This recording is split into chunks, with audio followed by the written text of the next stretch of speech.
How's it going, guys? Welcome to Audio Addiction. We have Arcane Ghosts with us tonight, and they can say their names and what they do in the band.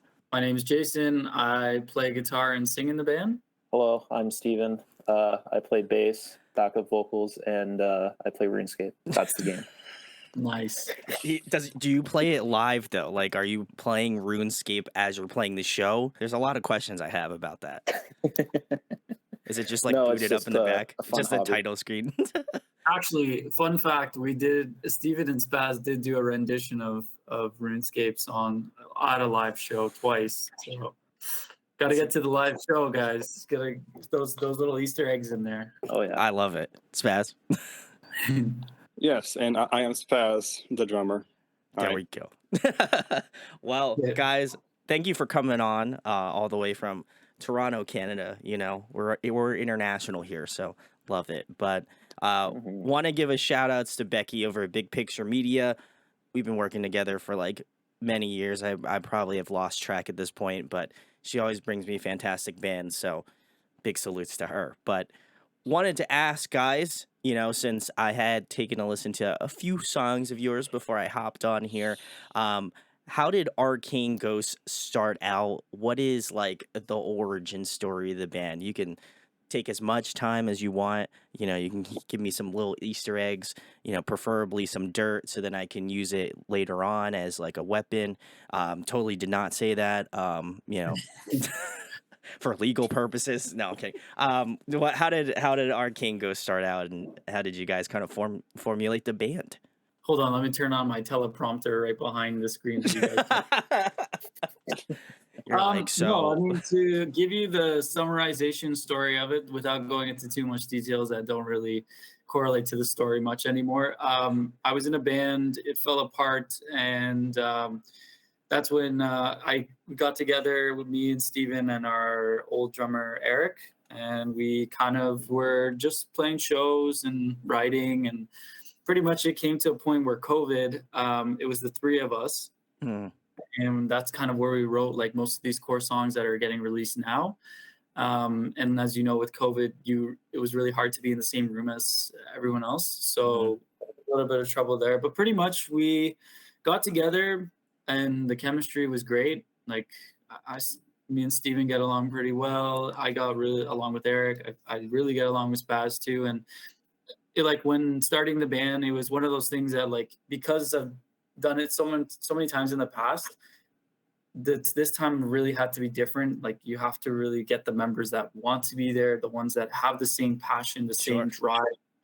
And I think I can collectively speak for all three of us here that we're all here in it to win it. And that's pretty much how it started. We brought in Spaz last year. We asked him if he wanted to play a couple shows. We played a couple shows with him. We all just vibed on stage. And then we wanted to see like how the writing sessions going to go, because sometimes, you know, it'd be different. Some people are players, some people are composers, and sometimes you don't get both. So so we were like playing with him, writing with him, and just kind of meshed. And we just kind of asked him point blank, "You want to be in the band?" He's like, "Yeah, like, let's do this." He was like, "No, you're not paying me enough to do this." Right? He said, "Guys, I need to see dollar bills on my desk." Yeah. I pay with love. Every month. Pay with love.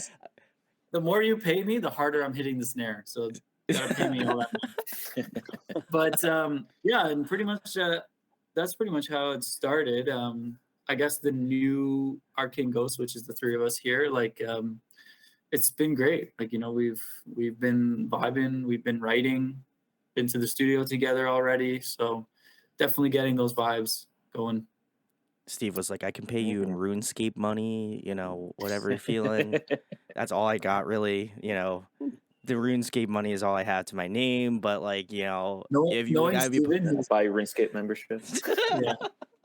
I have a card, like it's a RuneScape card. I could just give it to you as like, you know, payment. I don't know, it's gonna work out, but that's really cool. That was kind of the thing that intrigued me about when Becky emailed me over, was that you guys kind of like really formulated more of the band during lockdown. And I find that a lot of the bands that I had on during that period of time, it's it was an interesting process for I think a lot of bands, and I think it makes or breaks those relationships that you have. So for you guys to kind of stick it out together, and then as well as that have an album that you're going to be releasing by the time this is out, it will be out. So we'll delve more into it a little later on, but I think that I gotta give you guys kudos for that, because if I was trying to like work out something with a band, and like obviously this feels very natural to me, but I could only imagine like writing music over the internet. You're like, okay, so how much lag do I have? Like the processes of working as a band, and like what I imagine when bands write together like post COVID is just like, oh, we all meet in a room. We, obviously take our respective instruments and just either jam or send files, session files together. But I can only imagine the type of headache or trials that you guys might have gone through. Do you feel like that in and of itself made Distant Youth, the new EP that's going to be coming out, do you feel like that made it that much more of a connection to you guys as a collective, because you guys kind of went through that struggle together? Because I feel like that would bond me to like whatever project that I'm a part of, because I'm just like, if this isn't going to work, then like how are we going to meet as a band collectively in real life and have that same sort of chemistry? So well, eventually we did kind of give up on the online writing thing, and then just kind of met in person. But obviously, like, the writing process did change. Sure. We didn't have like a proper rehearsal space. Like, Eric, the drummer at the time, like, he just wasn't able to play drums anymore, because like when you're living with roommates or whatever, you can't be playing a loud drum set. It just kind of disrupts everything. Fair enough, yeah. But yeah, like, we were able to get together in the room and just kind of show each other parts, and like from there build songs, just being like, hey, that part sucks, let's not do that. Hey, that part's good, let's keep that. And trust me, we heard a lot of that. From who's the main culprit of that? I want to know. Oh, Steven. It is me. I mean, Eric, the former drummer, he was also very opinionated as well. But I've kind of taken over that sole role and being like, no, do something better. In a band, I think in order to be successful, you have to have that balance of the realism and the imaginary, right? Agreed. As a composer, you can write the craziest stuff ever, but if it doesn't perceive well or get listened to easily, it gets lost, right? So Steven does a really good job of, okay, guys, this is the good part. This we don't need. Let's take this out. Let's take this beautiful piece here and make it into a song. And that's kind of like, fun fact, that's kind of how Roller Coaster came to be. Oh, nice. Okay. That was a fun little doodle we did over, I think it was Facebook Messenger or it was Zoom. And I remember Steven's like, wait, stop what everyone's doing. He's like, play that riff one more time. And I'm like, the one I just played? He's like, yeah, I just want to make sure I heard it right. And then I played it again and he's like, I heard it right. He's like, scrap everything else and I just want those 3 chords. And we're going to start from there. And yeah, it was awesome. Like, I never had a process when writing. Usually I always had a process of, okay, I'd write most of the guitars and the melodies and then bring it to the band and be like, what do you guys think? Can you add parts to it? But this process of Distant Youth was a lot different for me as a writer. And I think as the band, as a writing collective, because we all had a part and a say in everything, even lyrics too, right? I wanted to make sure, especially like as like the writer for like most of the vocals, I wanted to make sure that everyone had a part so that when the song became a whole, everyone could relate to it, right? Sure. There's probably nothing worse than playing a song that you don't like, or like, listening to lyrics that you're like, oh my God, this is so cringe, please. Never playing this song again.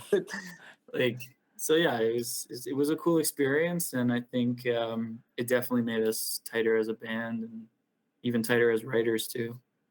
I can say that with surety, because I listened to both Fever Dreams and Roller Coaster, and Fever Dreams was the first song I listened to, and I was like, all right, let me get into this band. Like, very much, I think most people here know on the channel, I do my due diligence when I have artists on. I feel like, you know, as a creative myself, I want to know that I'm giving my 110% when I have bands on, because for me, it's like, you guys work your asses off to write this music. Like, the least I can do is like try to like give you the due diligence and then the time to listen to it. So I listened to Fever Dreams first, no problem.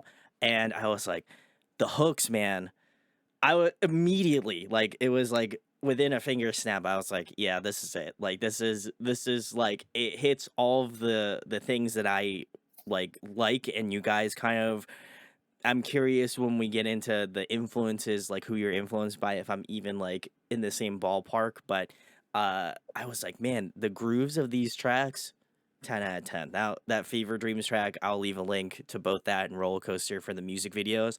But whew, I was I was like, as soon as I'm hitting myself with like the head bob, I know it's gonna be like it passes the vibe check. I was already on Nice. point with that. And then Roller Coaster, that one was more interesting, but still, again, was kind of like passes the vibe check. I was like bobbing my head. I was like, okay, there's like a thread that I feel like you guys um just have like a strong like pop foundation to what you guys do, where like the hooks right out the gate, like they're right on point. And I was like, already, like, that's, I think that's kind of what at least separated you guys from like other pop punk artists that I've had on, was just the fact that like the hooks were like immediate. Like, I could already start to get into it, like even within the first like verse. Like, it was just the melodies were there, and then coupled with like the really interesting like lyricism within the songs, I was already like, how did I'm so glad that Becky sent me this, because I was like, if I were to find this, I think I would just like, I would have been like, bro, like, how is this band not like higher up there? Isn't it?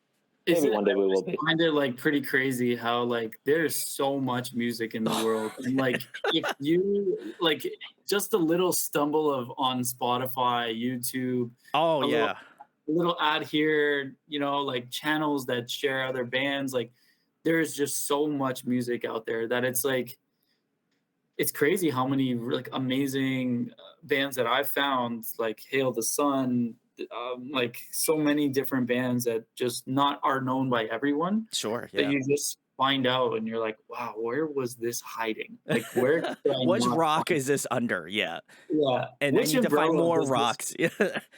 I need to find more rocks like this. Where are the rocks at? That's I need really to what. change. I need to change my TikTok algorithm to just show me this.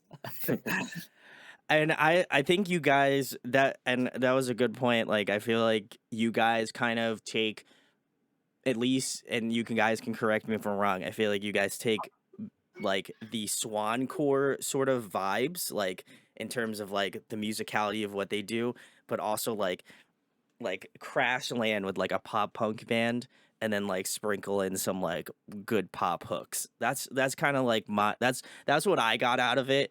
So there are bands that like I have in my head that I obviously don't want to reveal until like we obviously talk about the influences, but I want to see if my like logic kind of lines up a little bit. So Well, I don't think it's like a right or wrong thing to, say that we sound like this, we sound like that, like no, sure, sure, everyone sure. everyone kind of like, interprets music differently and sort of like connects dots in their brain for it's like, oh, these guys sound like this band to me, or this guy sounds like this, right? Like you kind of lost me at like Swancore. I'm not quite sure. not quite sure what you're talking about there, I but know like what that is. the pop hooks and I got you. I got grooves, you, like Brandon. Brandon, I know what you're talking about. I'm in the back, like, oh my god, he already figured it out. anyways, yeah, like I don't know. I mean, you I Say might know whatever you want, Swancore. Steve. I mean, you I can call me might, out. like, It's maybe if all you name a good. band, I might know them. But yeah, anyways, but you're absolutely right about the pop hooks. It's like super, super important. Jason was really on point with that. I think with Fever Dreams, you mostly wrote that one on your own. So Fever Dreams was actually I wrote the hook and I wrote the guitar part at the same time. Oh, okay. And that's kind of why it has this like bouncy feel. Kind of feels like it's going back and forth, the guitar and the vocals talking to each Yep. other a little bit. That's because I had to play and sing it at the same time. So the way that Yeah. like I'm trying to, time it out, when I'm doing the little tweedlies is when I just stop speaking for a quick second, and then I go back into the riff itself, right? And yeah, like Steven's right. We had that one. I had it written a little bit before COVID, and then I kept working on it. But it was like one of those songs that was just kind of in the back. And then I remember we went to go record with our producer Anton, and he was like, guys, like I like these songs, but I'm feeling, something else, different vibe. Like, what else do you guys got, right? And I remember just having like we laughed about doing voice memos, right? But I had one in my phone, so I showed it to him just over the phone, and he was like, "How did you guys not bring me this sooner?" He's like, "This is a banger. Like, let's try it out, right?" We did a demo for it, and me and Steven were like, this is good. Like we got to keep pushing with this, and I think it'll become something good. And yeah, and that's like one of my favorite songs off the whole entire album. Like it's personal to me, like the lyricism part, but also just the vibe. Like you said, Swancore. I don't want to give it all away, but I definitely do know what you're talking about. And to me, that's like hooks me into a song, right? Oh yeah. I'm like a big instrumental guy too. So like when I hear a good riff, I'm like, save the playlist. Save the Spotify. This is on my list. Well, Yeah. I hope that you can, bless Steven with the knowledge of Swancore, so then, then this interview won't make me look really awkward in the point that I said Swancore and Steve's over here with his arms crossed and like If anything, I would face. look more awkward than you. Steve's just like, no, that's not it, man. Come on. Get my music right, all right? Well, Next time we have you on. I'll explain it to Steven when we get to that segment. He'll Okay, know good. it right away when I tell him what it is, because I know he's definitely heard that style of music before. Watch, he's just like, I don't know what you're talking about. He just like gaslights you. He's just like, I don't know, man. I haven't heard this music. And he's just like, he's like, yeah, I just haven't heard it. And Jason's just like, come on, man. I know I have personally shared this song with you. And you're like, no, I don't know. Here's the receipts, man. I sent you this song. And you're like, no, I don't see it. What are you talking about? It's not there. Yeah, just make Jason look bad. Spin it on him. Yes. Man. It doesn't take much to do that. This is taking a turn for the worse, guys. Can't have that. Can't have that here. We're about positivity. No, I think that's awesome.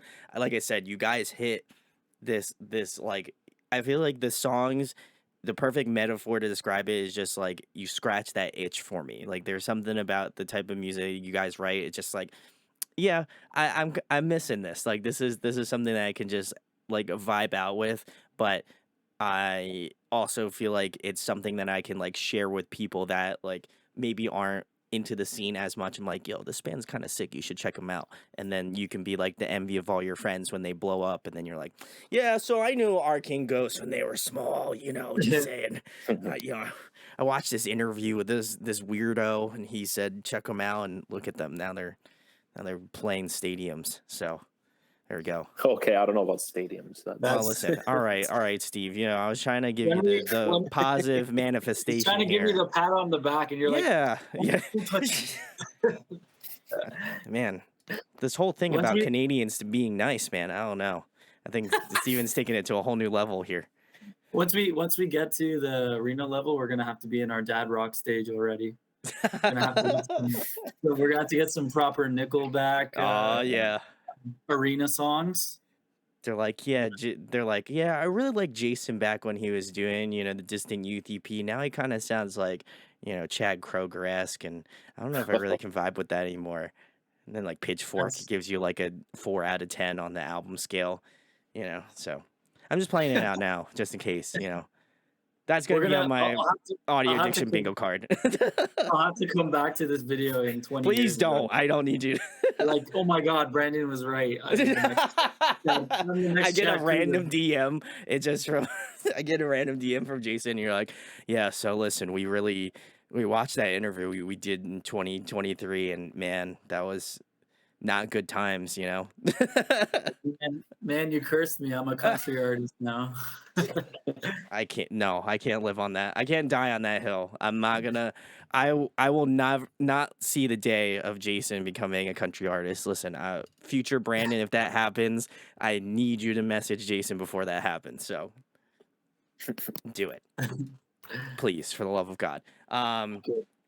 But the next question I have for you guys is, obviously you're on here to promote the new EP Distant Youth, but I wanted to ask, for people who maybe aren't familiar with Arcane Ghosts, similarly to myself, what song would you recommend to a new listener to check out to kind of give them an idea of what you guys do, your vibe, all that sort of stuff? Spaz, you want to take this? I was thinking we can each pick a song and then say which one we think. Yeah. I would pick a Roller Coaster. I think that one perfectly shows like who we are and like what we sound like, and just it has the energy, it has the technicality, it has the catchiness and all that stuff. I like that. Yeah. Steven? Yeah. I mean, Roller Coaster is certainly a vibe. That was like, absolutely one of my favorites and still is. But like, I could also go the other way and really say it's hard to really pick just one, because at least with the songs on Distant Youth, like we've covered like a few different vibes. Like they're all generally faster songs, but they're different kinds of fast. Like some are more groovy, some are more leaning towards the pop punk thing, or swancore, I guess. Oh, come on, man. Why you gotta do me like that? He hit you with it. He's just like, yeah, and the swan core, you know, like you might I as don't well know, have I thrown feel up like the I'm air like- quotes at that point, you You know? might as well have just said like you guys were playing Pokemon, and he's like, yeah, you know that Lugia character that you guys No. I might look really dumb, because like if Jason is so confident that I know the swancore band, I'll probably feel really dumb after this. But yeah, anyways, I mean, Roller Coaster is my favorite, but like I just feel like there's a whole bunch of different vibes to Arcane Ghosts that it's really hard to pinpoint it to just one song. Fair enough. That's a great answer, and I'm gonna add on to that too. I'm gonna say, for me, I always fall for that syndrome where the latest song that you do, because you're listening it to the most, you fall in love with it, Sure. and then you kind of do the same really bad habit. But pretty much, I think my favorite song on Distant Youth is probably the latest one we did. That's not released. I'm gonna, shameless self promo right here. Paralyzed. The song's called Paralyzed, and it's just it's a song that like like Steven said, the whole album is different vibes, right? And for this one, this vibe just hit a little home for me, because it's very close to like when I wrote it, I had this whole like imagery in my head, and it kind of assisted with us making the album art for the album as well. Mhm. We had this like 50s, 60s vintage kind of like cool vibe I had in my head. Like when I was writing the song, it just kind of like came out as like a weird like war story, and just I literally had like images in my head playing through it as I was playing the riffs, and it was like really cool because I've never had that before. So that song has like a really special place in my heart. But I think probably gonna agree with the guys. I think Roller Coaster is like the easiest song to listen to and be like, there's so many things going on in that song that usually for a listener, you're gonna be like, I need to listen to that again, because like I don't know if I heard that right, but were those triplets in the beginning? And then like, like you're gonna go back and hear these little nuances that that we do, and that's kind of like the Arcane Ghost sound, in my opinion. Like we like to take things that are very easy to listen to, but also fun to play, because there's nothing worse than writing songs that you might get bored playing, and you got to play them potentially every night of your life. Right? Sure. Yeah. So, and that's the dream, of course. But I mean, you want to play songs that challenge you as a writer, but also that mesh properly, right? So I feel like that's kind of the Arcane Ghost sound. Is we love to write things that are intricate, and usually other musicians will catch on to it, and maybe some listeners that aren't really like versed in the music realm will be like, that song sounds awesome, I love the vocals, I love this. Then you got musicians on the other hand, like, yo, those triplets you guys did in the beginning, that tempo change, this whatever, like whatever they're gonna say, it has like two markets almost in a way, and that's kind of like the three of us. We all love like Spaz and Steven, their favorite band. I'm pretty sure is Green Day, right? Is that oh is And that oh, Spaz, you can. Is that fact? Is that fact or cap? Is that cap or fact? It's my favorite band, yes, but Oh, I'll let changes. Spaz. all right, we're one for two. Let's see. Is that correct, Spaz? I need to know. It changes. Okay. It changes. I like both Green Day and Blink, and like on certain days okay. I'll pick Blink. On other days. But the question is it today? Is today a Green Day day or a Blink day? That's the real question. Is he wrong? Is this cap? The audience wants to know, Spaz. $1 million question. This is my fake drum roll. It's a Green Day day. Yeah. It's a Green Day day for Nice. Day. Let's For St. go. Patrick's Day. Thing is, I have such a Green Day thing on my Patrick's Day. Yeah. That was a good catch. True. What were you Yeah, I saying, think it's supposed Spaz? to work out As Steve was just like steamrolling through the. He's just like, oh yeah, so it's green and it's a day for green, like St. Patrick's Day. You know, Irish people, right? 1, 2 makes 2. Deductive reasoning. Not everyone knows what day we shot this. That's true. Now they know. This is Now they know. cap, guys. We didn't film this on St. Patrick's Day. Yeah. We were just making a joke because we said Green Day. But yeah, It'd be funny finish off it'd be funny if Steve pulled his phone out. He's like, "No, it isn't." No, it is March 17th. What are you guys saying? I honestly wasn't sure if this was like live or if this was like a pre-recorded thing, and This I was is too afraid pre-recorded. to ask, so I just kind of just went with it. But I hope we answered Yes. your question, Steven. yes, No, but to finish off your questions, I love just straying. I don't know why I It's do all that. right. But, It's all right. but yeah, pretty much I think Roller Coaster probably my favorite song off the album. I think even just like live and vocals as well, it's just such a groovy song, fun to play, fun to sing. Yeah, It's got the vibes. Yeah. It, like I said, Mhm. passes the vibe check. Guys, I'll also leave a link for Distant Youth so you can listen to it, and then also you can come hang out with me on the 31st when it releases, because I'll probably wind up doing some sort of live review of the album. So then we both can all collectively like poop our pants at the same. No, please, let's not do that. That's not good. I don't want to be responsible for that. But like, this is coming out after, so like after the live thing. So you're just gonna have to follow me on Instagram, so you're like ahead of the curve before it happens. So I know we're in the future right now. That's all I'm telling you. You're like a music Jedi right now. You're just like predicting the future. You know, it's almost as if we're recording this right now and then it would be posted right? later. It's crazy world we live in here. We're definitely not doing that, though. But I'll definitely take Music Jedi and add that to my list of accolades. So you're just gonna see Audio Addiction just in his description of his bio on Instagram, Music Jedi, and just like a lightsaber at it. I love it. I'll take it. I'll take that. You know, if that is like knighted to me, I'll take it. That's you know, I feel like, you know, Arcane Ghosts, you know, it feels like a very knightable band. So, you know, I'm just saying. I think you guys should put like a crown, you know, a crown and like a ghost emoji. I'm doing that right now. Okay, great. we're all gonna change our Instagram. Oh, this is great. I love it. No one's gonna understand, but it's gonna be. No one's gonna understand now. But when they watch yeah. this video, then they're gonna understand the like little Easter eggs.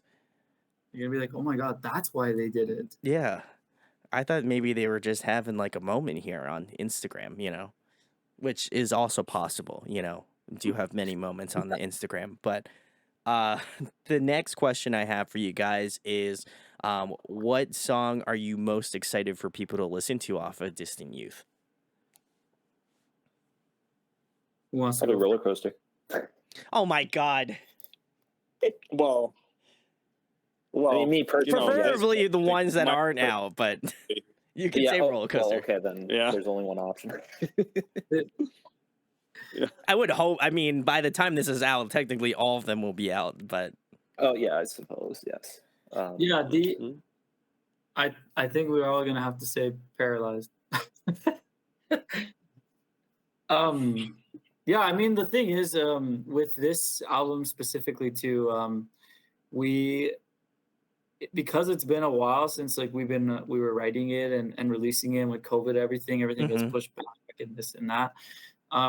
Like pretty much most of the songs are released already, but as you said at the beginning of the interview too, a lot of people haven't heard us, right? That's So true. like for a lot of like listeners that are locally to us, they may know these songs, know the lyrics already, but there's tons of listeners out there that have not even heard one song from us. So Mhm. by giving the album the big release that it deserves, we're hoping it's going to, and with your help, of course, and we're hoping it's going to, reach new listeners, and new fans, and just get more people talking about Arcane Ghosts. Other than me, Steven, and Spaz, every time we have a meeting. You just go up to the street and someone's just like, "Oh, you see? Thank you for holding the door open." You're like, "Man, it'd be really cool." Arcane Ghosts. Hey, my name is Jason. I'm the lead singer and guitar player for Arcane Ghosts. You know what? And You know then what's just funny? stand there and just like pause for like a hot second, as if you like always- You always hear of those stories of like when band members like reach that point where like they start getting like discovered in, Yeah. like when they go get their groceries or go to the store. they're like, "Oh my It was god." like there was this one moment and we played a show in, I think it was Ottawa, and we were like grabbing drinks for the after party of the show, and we were at the LCBO and the guy's like, "You guys in Arcane Ghosts?" And we're like, "What?" You're like, We're from "What?" Toronto. Who is this guy? And he was like, "Oh, guys, you got a show tonight. I'm coming to see you guys." I was like, "This is weird." Like that was like the first thing. This is very weird.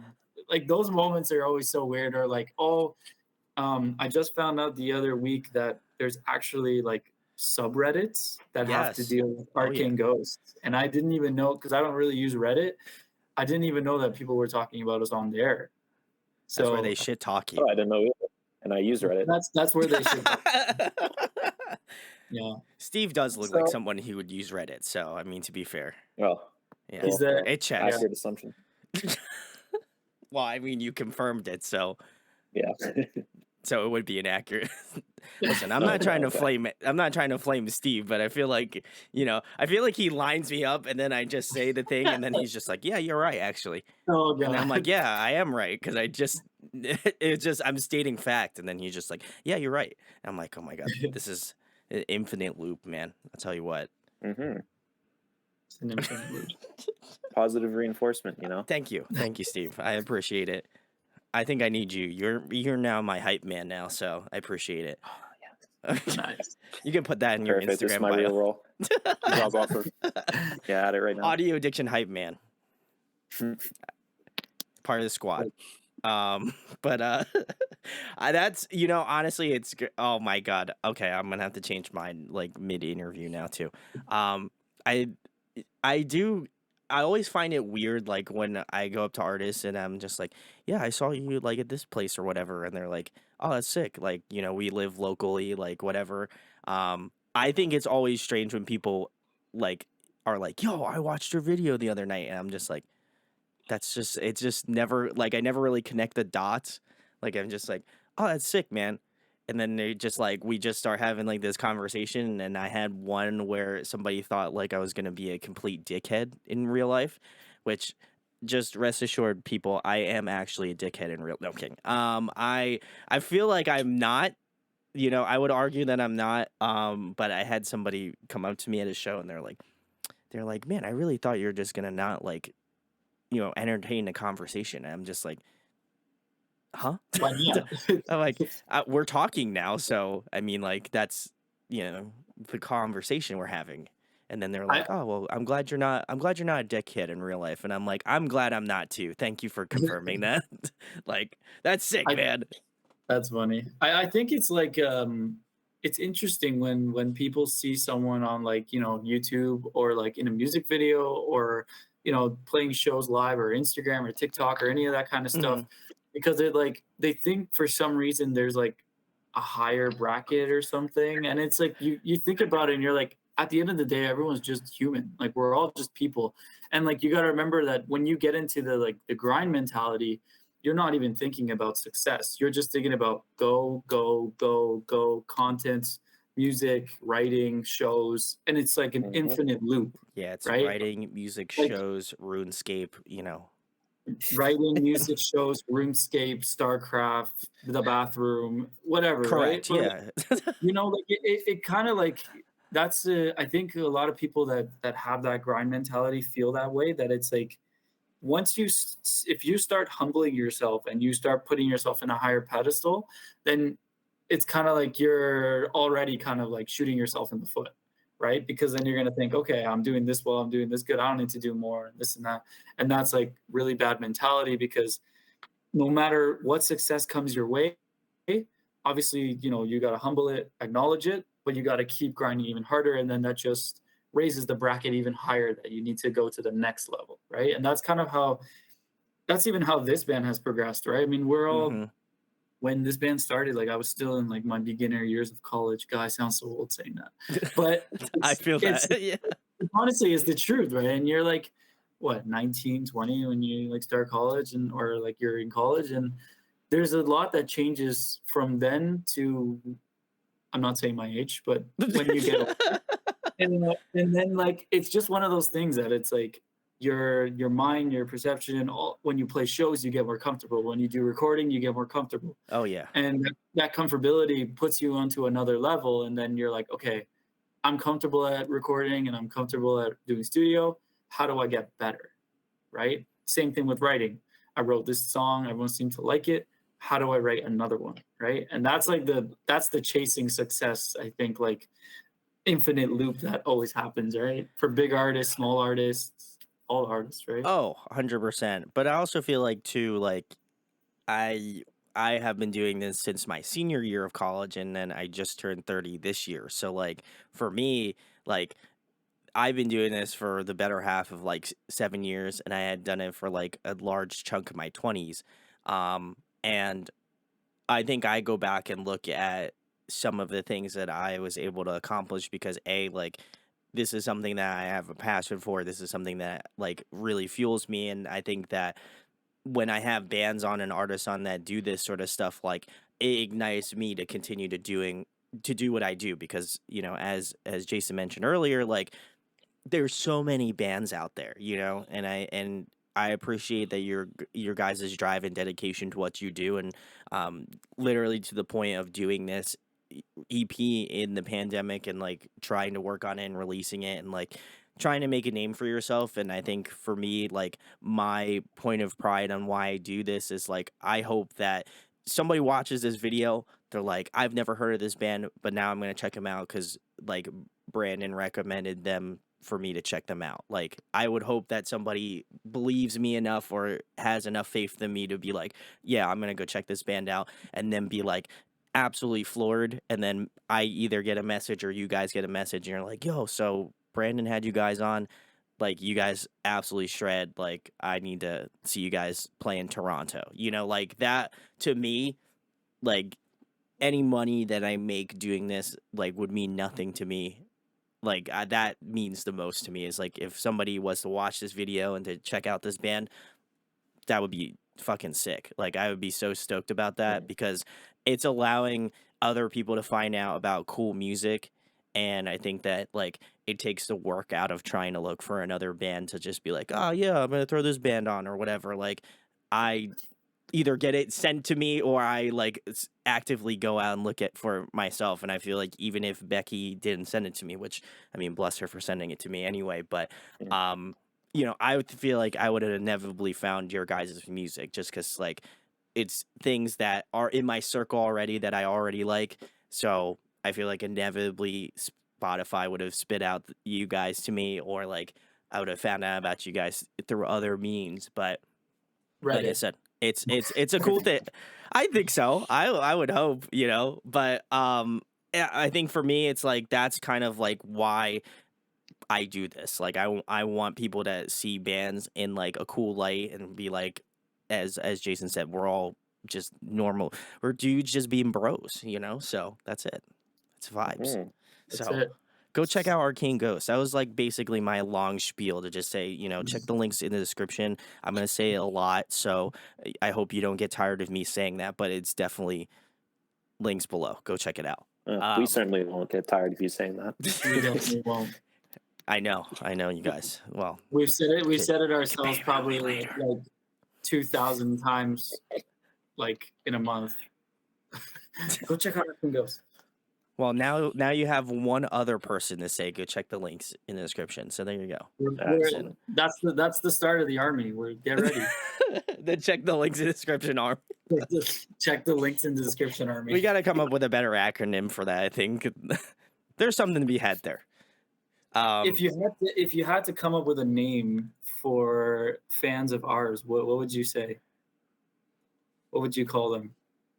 Because that's something I don't know what we call them. Ghosts. The ghosts. That's it. I was gonna say the ghosties. That's what that was my first initial thought. But did you guys have any that struck the fancy? That you were like, man, I think this one's a good one. You might as well air it out now. I don't know. What do you think? I've literally never thought of this. So well, now you have to time. think about it, Steve. All right. Steven's got some homework God. for tonight. He's got to figure this out. He's got to go to Reddit now. So what name should we? Well, we're looking to see what to call our fans. What do you guys want to be named? That's funny. Does anyone actually have a suggestion? I feel like honestly, I'm gonna go with Ghosties, but that would be kind of funny to say on stage. Thank you, all you Ghosties, for coming out to our show. Glad you didn't ghost us. Haha, knee, and then just knee slap. Just knee slap. I can't pull my knee that high. I'm on one of those wooden chairs that has no give. What was that, Spaz? Also, I like Ghost Gang. Oh, okay. Gang. Ghost Gang. All right. Respect. All right, Ghost Gang. Steve, what do you got? I don't know if I'm going to top Ghost Gang, man. That's actually a really good one. That actually sounds like we're like, you know, the Ghostbusters. That's pretty cool. Or just go with Ghostbusters. I mean, leech off the popularity of that. That's not a good idea, I don't think. We would get a lawsuit in the mail. Yeah. I mean, if it The blows Ghostbuster up, franchise is definitely going to send you like a cease and desist. A cease and desist. Yeah, this is Please change the name of your fan base. Yes. Ghostbusties? No. That sounds like an OnlyFans. No, I can't. No, that's your OnlyFans link. Ghostbusties. Well, okay, we'll keep that in mind for the future. Okay, I can't co-sign that. Okay. I want to have no part of that. I know you guys came up with it on my show, but I don't want to be a part of it. Oh man. That's like if I called my fans the audio addicts. Like that's like not gonna. Can't do it. That's not gonna fly. It's not gonna work. Yeah. Though I will say I was like, oh, it's the like AA fam, and somebody thought it was Alcoholics Anonymous fam, and I was like, yeah, that's definitely not it. But he's like, sorry, wrong wrong group. Yeah, sorry, sorry, wrong room, and then just leave. Yeah, just leaves. Yeah. But I like Ghost Gang. I feel like I gotta pick. I think if I had to like put my metaphorical token into the, the pot here, I would go with Spaz's answer. I do like Ghost Gang. That's pretty cool. All right, well, guys, this is your time to shine. So if you feel like that is a good group name for you guys, drop them in the comments or give us your most creative one down below. Would love to know what you guys think. Next question I have for the fam out here. What are some of the bands that got you started out on your respective instruments, and who influences your style more currently now? Who wants to start? I don't know, Jason. You can go. Go ahead. I don't know. You're the front band guy. Okay. I mean, this is a long musical journey, but it would pretty much went something like this. So I started listening to Linkin Park, Breaking Oh, Benjamin, all right. in like elementary school, grade 7. And then somehow from those bands, don't ask me how, I don't know how, but it shifted to Alisana and it shifted to Silverstein, and it Oh, shifted to, oh man, what is that band name? I'm blanking now. The one that Bo Boken was in or is in. oh, bless the fall. There we go. Bless the Fall. I got you. So Bless the Fall, Alisana, Silverstein, that was like grade 8. And then grade 9, it automatically shifted to Sleeping with Sirens, All Time Low, Mayday Parade, all the scene bands at the time from Warped Tour. The swoop. Yep. So definitely like in between all those eras, I first started to learn to play the bass. Shout out bass right here. And pretty much like I started with the bass because my brother was playing guitar and I didn't want to do the same thing as him. Fair enough. So Yeah. I picked up the bass and I was like learning bass, and then pretty much my brother stopped using his guitar and I had maybe 6 lessons on bass. But I was doing music theory in my vocals class in high school. So I had like I was learning theory at the same time as I was learning bass and doing vocals. So then from there, my brother stopped using his guitar, so I picked up his guitar, and then I pretty much just started like playing around with it. I learned a couple of like Rise Against riffs, Alisana riffs, just using tabs. And then from there, I've always dabbed in like writing. Mm-hmm. So like what I used to do, actually, this is so funny. Used to have this old desktop computer that did not even run any games other than like, what is that? It's not Minecraft. Minesweeper. Minesweeper. got you. There you go. Minesweeper. Minesweeper and Blackjack. Those were the 2 games on this computer. And then you were like, I made a song with those games. But it also had Notepad, because Notepad's been a thing for so long. So it had Notepad and it had the 2 games. So pretty much what I would do, being, I don't even know how young I was, maybe 10 or 12, I just started writing like thoughts in the Notepad. And then eventually, like once I got into high school and I started my first band, I would take those notes and just try and put some instrumentals to them. And that's why a lot of like some of like the start of Arcane Ghosts is more on the heavier side and more on like a post-hardcore influence, because that's kind of what I was listening to at the time. And that's pretty much it. I mean, from there, it's just practice makes perfect, and it's still not perfect. No way it's perfect, but it's like the practice, the constant practice. It's getting better and better and better and better. And playing and singing is not it's something that now to me is like second nature. But when I first started to do it, it was like, I'm only playing power chords and don't ask me to play anything else because I can't do it. So it's just power chords, drop D all day, every day. And then here comes the fun part. I think it was 3rd year of college. My ex-guitarist, David, was like, yo, you got to check this band out. It's got sick riffs, because he knew that I loved sick riffs from like Alisana, Icy Stars, and those kind of bands. So then it was Dance Gavin Dance. And he's like, you got to listen to this song. And I looked at the title and it was like Chucky versus the Tortoise. And I was like, this is a weird song name. And all of a sudden that intro riff hit and I was just like, oh my God. I knew it. I knew it. I knew it. And from there, it was Fucking like, knew it. I need to learn how to play music like this. And then from there, it was like, then I went down the rabbit hole from there. It was like Dance Gavin Dance. I knew it. Hail the Sun, A Lot Like Birds, just so many different bands. And then from there, it went to math rock. So it was like American Football, Tiny Moving Parts, so many different bands that just like influenced the writing to this day. And I think a lot of my melody hook writing comes from like a lot of the R&B that I listen to. Oh, okay, yeah, that would make sense. So that's the curveball, right? That checks. That's Yeah. why it sounds so different from some of the other bands like in the area, or even some that are like on like, you know, putting their music out there too. Because for me, like I have that weird writing style where I'll bring a riff to Steven and it's like 1,000 notes, and he's like, "Why?" It's like it sounds good, but like, why is it so like just simplify it? But it's just that's kind of like what I like to write. Right? I like to challenge myself, and I start like that because I think when you go big, then you can shorten down everything as you go forward, and that might just make the song even better and have those little nuances or little tapping sections or whatever it is that really strikes out to me and strikes out to some listeners too, right?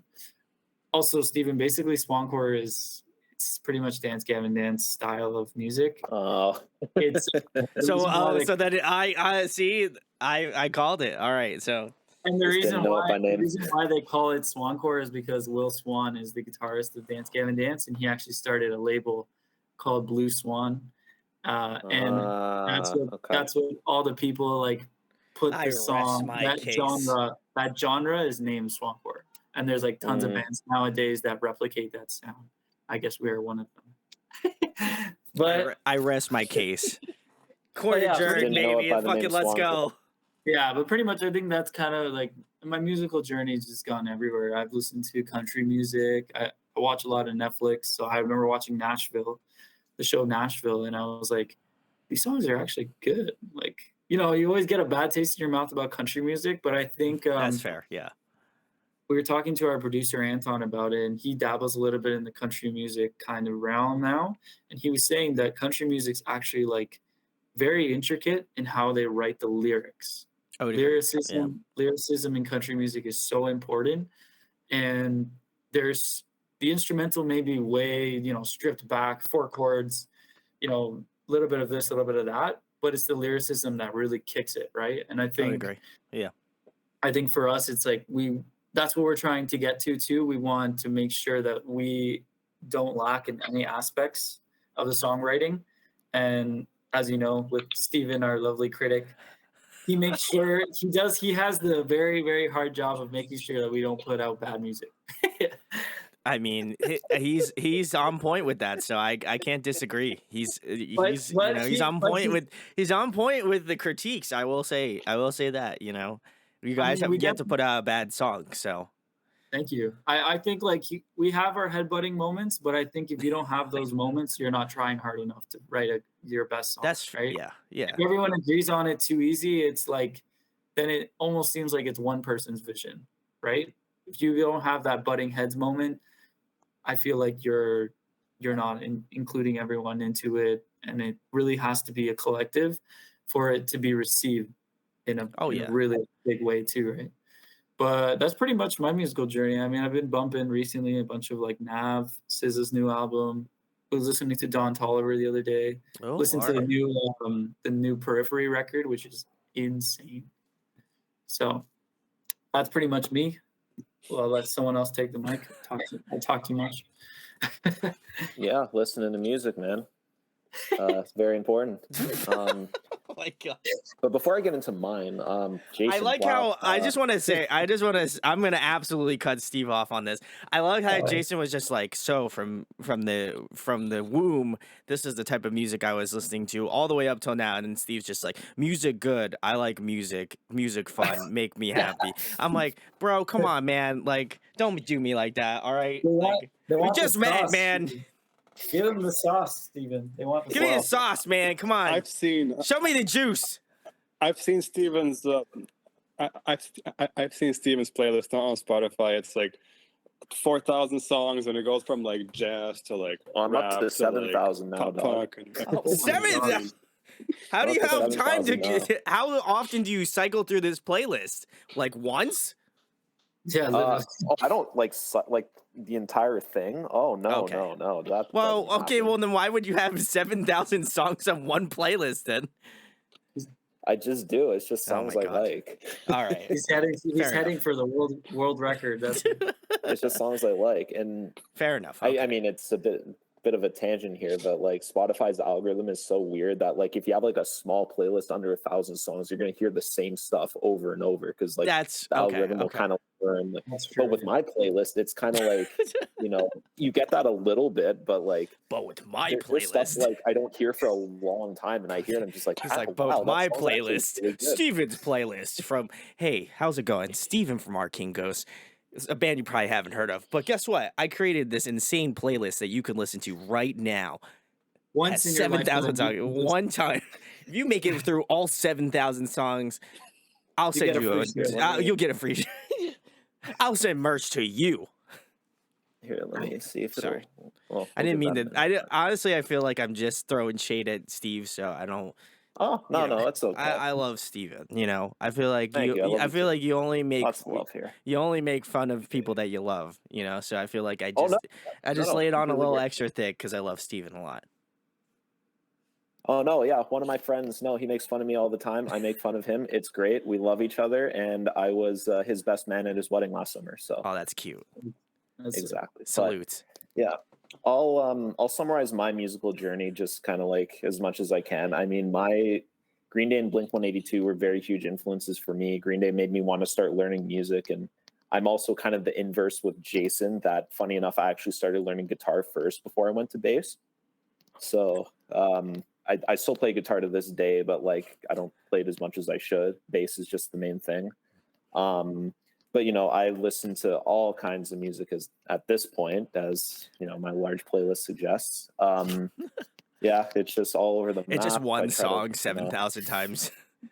It's one thousands. song 7,000 times. It's a No, thousand, no, I couldn't do that to myself. It's 1,000 Miles by Vanessa Carlton. 7,000. That song is in my playlist, though. I'll admit it. It's a good song. It is a bop. Yeah, I'll agree with Steve on that one. But you know, like Mike Dirnt, Mark Hoppus, the bassist for Green Day, they're very huge. They've been very huge influences for my playing.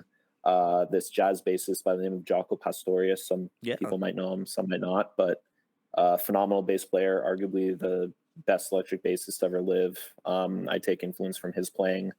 I don't know. I just listen to music and I just kind of listen to what the bassist is doing, what, you know, the whole song is about and stuff, just see what we can take from it. And I just try not to, I mean, biases just kind of come in naturally with how I write, but I try to avoid that as much as possible, like, you know, regarding genres, you know. And I try and bring that to Arcane Ghosts. And also, I guess for more context, I am a classically trained musician. So like I've learned like classical music, jazz music. I have my music degree from Humber College. And yeah, one of the things you do at the program, you critique music. So that's that would okay. We're coming full circle here. I thought you were just like, you know, an Anthony Fantano type of character, and you're just like, yeah. Actually, oh yeah, no, that guy, no, he really critiques, but I'm not at that level. Maybe one day I'm only a step below that, you know. I'm waiting for the day that he critiques our album and we get a 2. That'd be the greatest day of my life. I don't know if that's what you want. Any publicity is good publicity. So exactly, that's what I'm saying. The publicity would be crazy.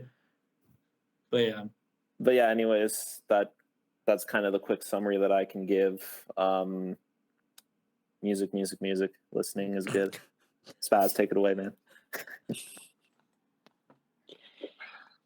Summary. Okay, well, up until a certain year, everything was kind of like pop music and rap, and then at some point, I think I had like my mom's cousin's MP3 player, and there was like a bunch of heavier stuff on that, like a Linkin Park, Disturbed. There was some Green Day, some Blink, and I'm like, huh, this is kind of sick. Let me copy all of these files onto my computer and like an MP3 or whatever, and I was just like. Slowly got into it. I think at first it was a lot of Linkin Park. Then got into Green Day eventually, and Blink, and so on. And then like, I became a drummer because I joined this marching band. Like when I was in middle school. So basically, yeah, it kind of came from that. And then I had like a pretty strict teacher for that, who like always pushed me a lot to like, okay, get better. You're off time here. You're off time there.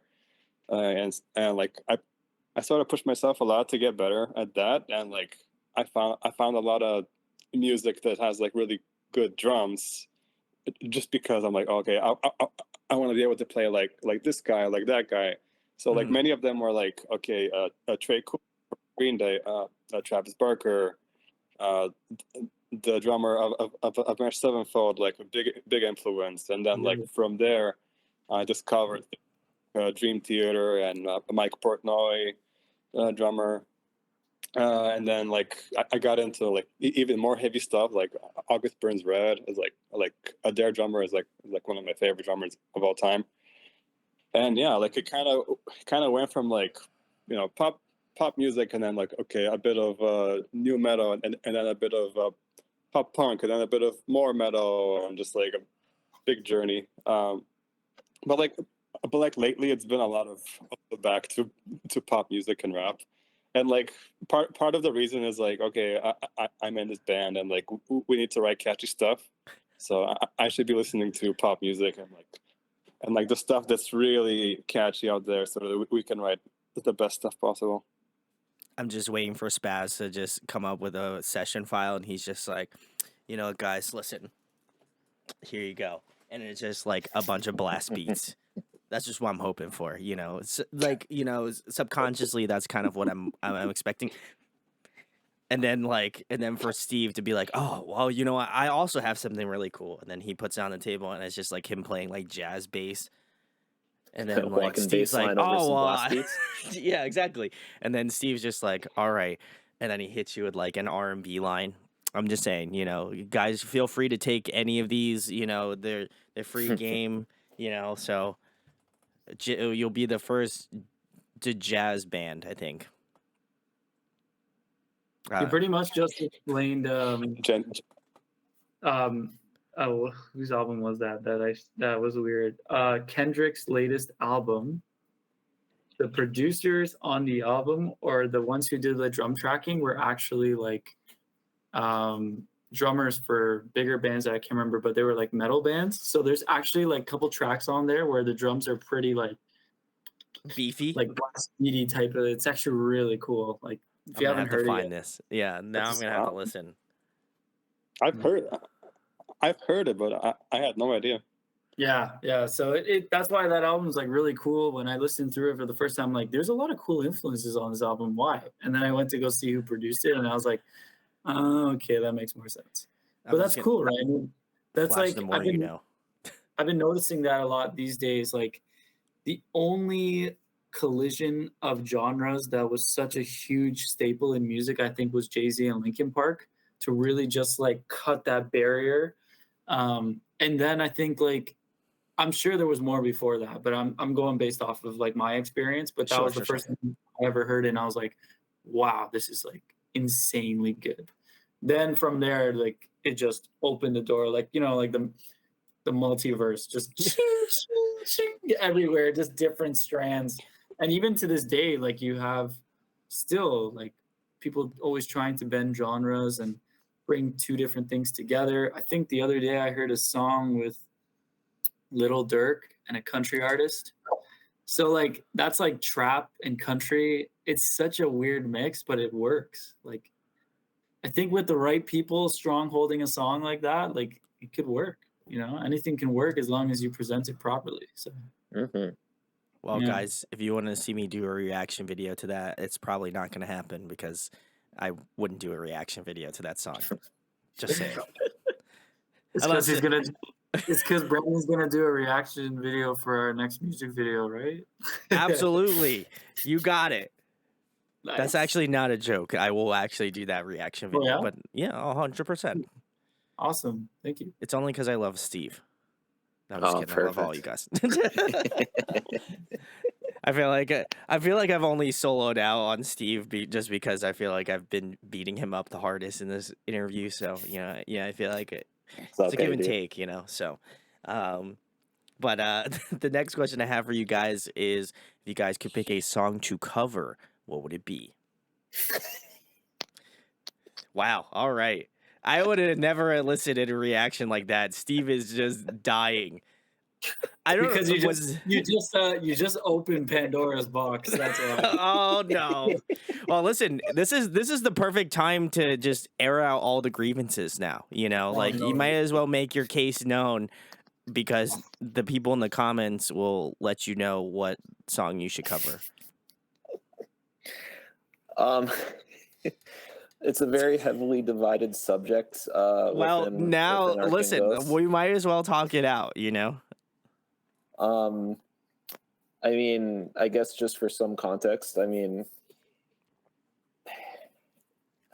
like we could do like a cover of something, you know. That's usually what covers But- are. Covers are something. Yeah, usually it's something, right? And you know, the covers can be pretty lit. Like, you know, if you're playing them live, or you know, and it's just something completely out of left field, like the RuneScape cover that we've done the last couple of shows, Sea Shanty #2, that's gone over Hell really, yeah, really brother. well. But Let's go. doing a professionally recorded cover is like that's a whole other conversation, where, you know, like a whole bunch of different, you know, ways to go about releasing it, and whether or not, like, if it blows up, you become known as like, oh, you're the band who did that cover instead. Fair and then fair maybe your enough. Okay. original music gets overshadowed, and Then you become for Our Last Spaz and I, but as for Spaz and I, like, we have a lot of experience doing covers, because prior to Spaz being in Arcane Ghosts and myself too, like, we were in a band that not only did original music, but like we did a lot of like covers on YouTube as well.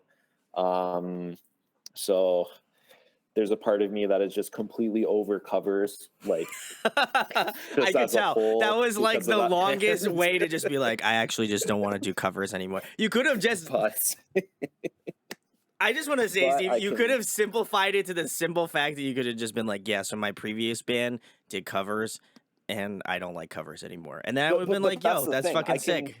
No problem. I can put my disdain No for qualms. covers aside to, like, you know, to cover like a famous song that Okay. could, you know, be done with an original arrangement, and if it works, it works. But I brought up doing Bohemian Rhapsody. Like, that'd be a really tough song to tackle and make an arrangement for, and like, if done well, that could be, like, you know, the ticket to fame, right? Double-edged sword though, but then it'd be like, hey, you did that cover Bohemian Rhapsody, and not, He had to choose the Big Roller hardest Coaster. song. He had to choose the hardest song in like most discographies. well, it has to be Well, covered. I mean, he like, did go to college for music, so I mean, fair enough, you know. you got to put effort into it though. You can't just like take. And you know he's gonna be extra hard on that. You know, he's just gonna be like, yeah, so this part should be like this, and then you know he's just gonna like whip Steve and Spaz into place. like the bottom line is, you gotta like take, like, if you're gonna cover a song, you gotta make it your own. You gotta put your own Big sound facts. to it. Big facts, yeah. You guys got it. So I got faith. yeah, but anyways, I've shared my opinion on the subject. It's just that I would like to cover hypothetically or, mean, or for legit. I'll be honest, like in like previous bands, I used to do covers all the time, and like covers in terms of like renditions, and they were always super fun. I mean, it's always cool to take a song that is already successful on its own, and if you can do a rendition of it to a point where someone's like, maybe they don't listen to the radio and they just heard that song first, right? And then they're like, holy crap, like this is really good.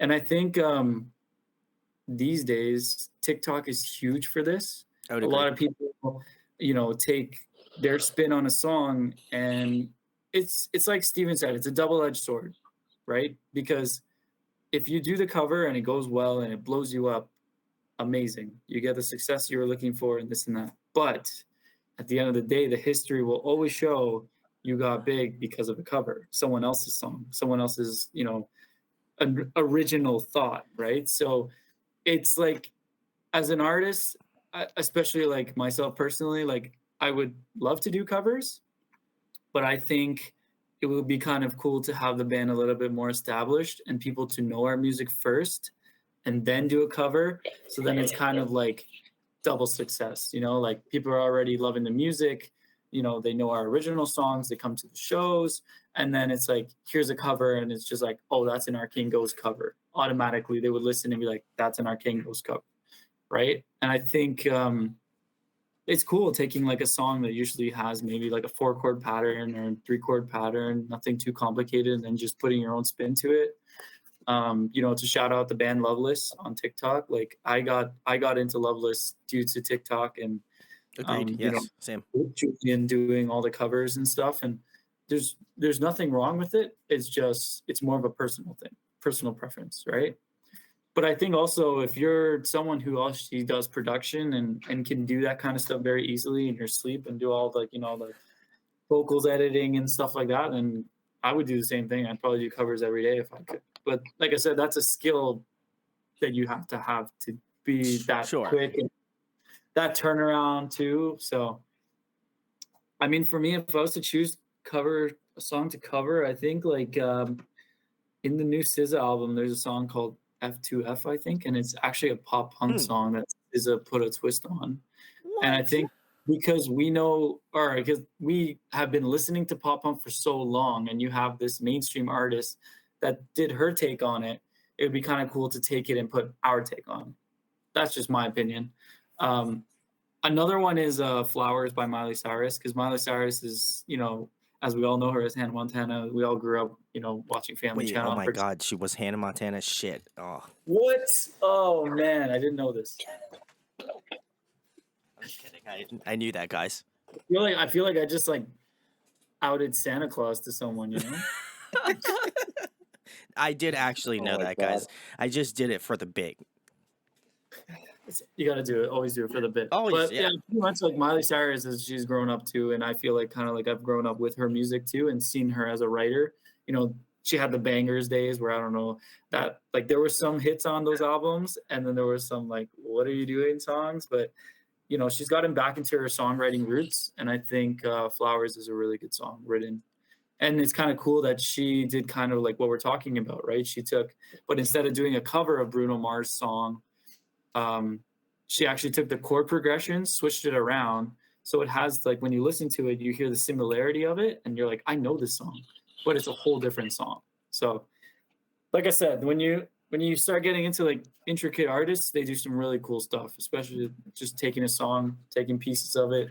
Sampling is huge now. So, oh yeah, too, right? So yeah, I mean, those would be the covers that I would choose. Stas? Covers that I would choose, like I don't know if we're talking about covers that we're gonna record or just something that we're gonna throw into our set. Like I like songs that get the crowd going.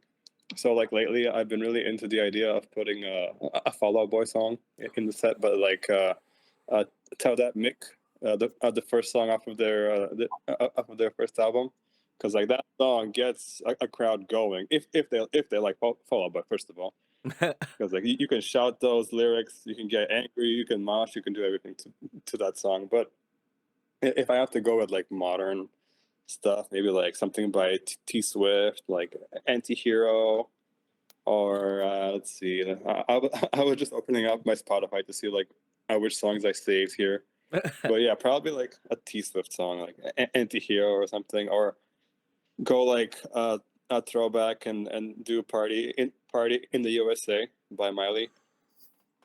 Ooh, yeah. All right, yeah. Party in the USA, 100%. Oh, it has to be a Party in Canada, so we gotta change the lyric. When we're playing it in this, if we ever play in the States, we can play it, but we play in Canada, we have to say Party in Canada. Party in the Canada. Yeah, there you go. See, party in the CA. How does he do it? He's on time. Anyway, speaking of Spotify, so that playlist we were talking about before of mine, it currently has 7,109 songs. Guess how many hours of music that is? Anyone have a guess? What's 3 times 7,000? 4,000. Like hours? 4,000 hours of music? 21,000. I don't know. Those are all incredibly high guesses. So think lower. It's lower? How is it lower? How short are these One- songs? Yeah, are these like One- are these hardcore Like- songs? Yeah. They're like you stack 50 the deck? seconds long. Like how many hours of music this is? I No. think it's like 1800. 1,000 something. No, it's got to be more than 1,000. It has to be 7,000 songs. Let's say roughly each song is like 2 to 3 minutes. We're doing the math here. Let's say 2 to 3 minutes. It's got to be at least 2100 if we're going with the logic of if each song is 3 minutes and there's 7,000 songs, then it should be roughly around 2300 if I had to guess. That's a pretty good guess. Wow. Okay.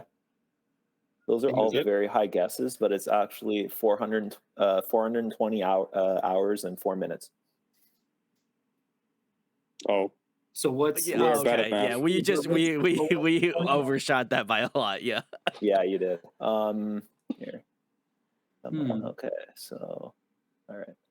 The shortest song on the playlist is 17 seconds. Actually, there's 2 songs that are 17 seconds. What? And then the longest song, if it'll load, 10 minutes? uh, Do you have a Dream Theater song on there? Because that's at least going to be 12 minutes. I don't think I do actually, but I do have a song on there just off the top of my head. One of my favorite songs actually is like 22 minutes. 22 minutes. And I might have like Beethoven's Ninth Symphony on there too, which I think like one movement is like 23 minutes. So So when they ask us the influences behind this album, Beethoven's Seventh Symphony. okay, no, maybe I had to get rid of that song. But yeah, the longest song on my Maybe I- playlist is 22 minutes, 45 please seconds. stop. 22 minutes, 45 seconds. Wow. That's like a periphery song. Next longest song is 14 minutes, and then another one 13, 12, 11, 2 11-minute songs. So there's a couple long ones in there, but That's crazy. and then there's others that are like 17 seconds, and then every other time length in between those. That's wild. Yeah, I don't have a playlist that big. I have one. I usually I started getting into the routine of downloading. You know how you can download the songs on Spotify and it saves into your phone? I've gotten into the routine of doing that. So when I lose connection, because I work a lot in basements and stuff, I still have the songs, but not 7,000 songs. That's a lot, man. I have all those songs saved into my phone too, by the way. It's like 12 gigs. And the best part too, I bet if you heard every single one of those 7,000 songs, you could tell us what key they're in. Yes, I can. Wow. That's insane. That always blows my mind. Kudos to Steve, man. I don't know. I'm Yeah, just perfect picturing. things. I'm just picturing Steven. Steven's in the gym and he's lifting, and all of a sudden there's like a Beethoven song, and this 20 minutes coming along. I actually don't listen to music when I lift weights. Funny enough. Oh, Wait, what do you do? whoa. Funny enough, I don't. Whoa, I just listen to the gym music, just whatever plays. What? Oh my god. No. I need to unpack this. Are you fucking serious? Like, I am. What? Yes. you're Mainly the, because you're most of the time my you're the shorts don't have maniac that I pockets and I see at the can't carry my gym that phone. just is just listening to I don't know, some sort of whatever EDM trap hit that's on, or a fucking Taylor Swift song. Oh my god. No, I just whatever music the gym is playing, that's what I listen to. And Why? then because I can't hold my phone. Some of my shorts don't have pockets, so I just Wait, so very you just recently listening? bought, Are you listening to these songs all through the phone speaker? I don't. You're using headphones right now, so. I'm picturing well, okay, Steven. here's the thing. These are wired headphones. So when I Oh my God. I got Somebody should I listen. got As all I'm like gonna say is we need to. We're gonna start. Yeah, exactly. We're gonna start a This is what I'm fund for picturing. Steve. I'm picturing We're gonna him, start a GoFundMe for Steve right now. If I have that's to not fork, if necessary. I have to fork out the money to send it to Canada, I'm gonna do it. But we need to get this man That's some not wireless headphones, and then he's gonna tell me about how blue cheese. I recently bought Soundcore Liberty Air 4s not too long ago, but again, that I can't carry my phone with me in the gym. But when I run on the treadmill and I can actually put my phone on the treadmill, I do listen to music there. I've started doing that again. So, Steve is but an actually anomaly. lifting weights, no, I don't. This Don't is listen to music. this is Or my own anyway. well, I just think it's funny because you were just like music. I love music. Music's my life. I love music, and then he doesn't listen to it. But I'm content listening to anything. You know, the gym can be playing stuff, and I'll just be like, oh yeah, okay. Then why have? When do you listen to this 7,000 like song playlist then? When he's Every sleeping. other time, like at Oh home my in the car. It's like a This it's like hurts. a robot. I am hurting right now. It's like I'm a weird dude. he's like a robot to the point where he sleeps. He probably plays all 7,000 songs in his sleep, and it's like training his brain to just. He's know probably all- just like asleep in I'm his not, bed. no. He has like the Google glasses or some shit, and he's like laying asleep, but like his hands are out, so he still has like headphones in his ear, and he's just like, okay, I think this melody is kind of good. I like this, and his brain just subconsciously is coming up with new melodies. He's just like, oh, actually, I like that one a lot. All right, That would actually be impressive. Yeah, guys, I need maybe you to one day. disprove that Steve is not AI come to life. I just need to know. Let me know in the comments, please. Let me know down below. I need to Oh, know. God. If you watch this interview and you think Steve's AI, let me know down below. I need to know. I need to listen. This shit is this you single-handedly. I feel like I never get broken in interviews, but this is a sheer anomaly to me. I am. Okay. I'm glad I could do that. I don't want this interview special. Yes, it is. It is special. Oh my god, I can't believe that. I'm all right. Well, I'm gonna move on to the next question before I like dive an aneurysm here. So, the next question I have for you guys is what is your favorite food to eat? What is your go-to? Oh, that's another Oh god, another oh topic no. of discussion for me. I love I food. mean, I'm someone who only eats like gourmet food. No, I'm kidding. That's like a huge lie. I don't know, man. My go-to is definitely McDonald's. I'm gonna shout out McDonald's on this podcast. Try the chicken Big Mac. The chicken Big Mac. No, actually, I heard it's pretty shit, so don't try it. Oh, okay. You were just like No, try McDonald's, but don't try that Big Mac. That's terrible. Yeah, because I gotta hype the good items. Okay, fair enough. So you won't Oh, hear. yeah, from- Jason loves his you won't hear I McDonald's. don't know, probably That I can sushi. confirm. Huh? You love your McDonald's, Jason? I mean, I dabble in the sauces. The one sauce, mayo. That's it. That's all you need on a sandwich. Fun fact. Well, all right.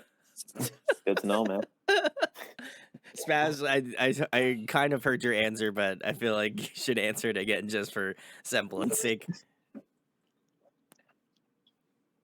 Yeah, I was saying sushi probably for me. If I had to pick one, if I can pick two, then maybe sushi and like fried chicken or something like that. Ooh, okay. I like Sushi's probably my favorite food to eat in bulk. But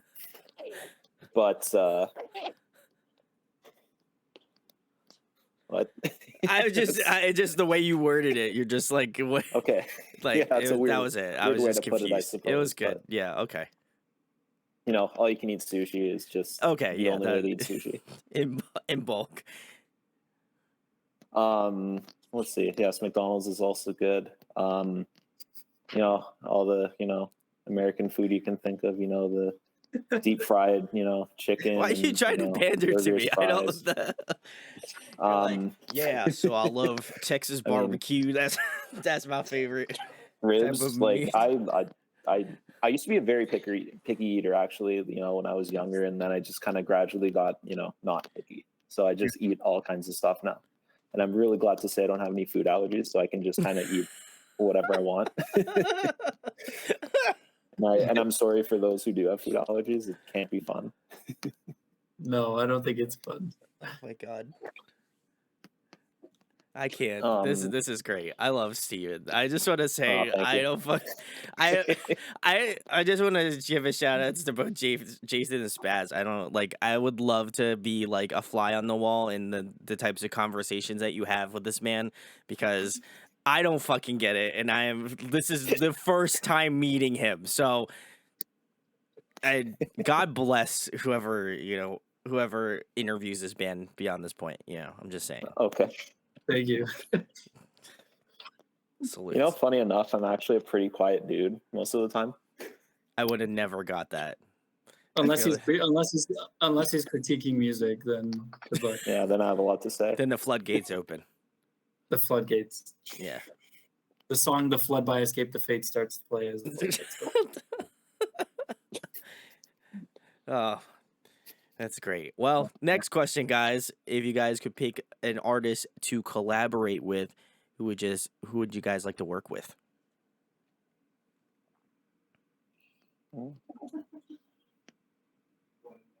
Green Day for me.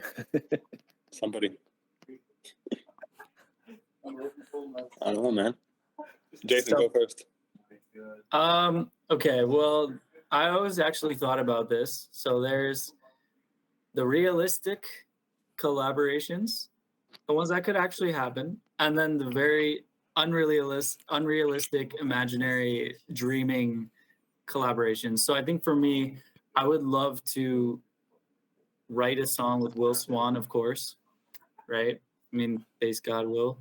And I think in a more realistic aspect, it would be kind of cool to do a feature with Taylor Acorn. Oh, huge okay. artist on the uprise on TikTok. Julian from Loveless would be kind of cool too.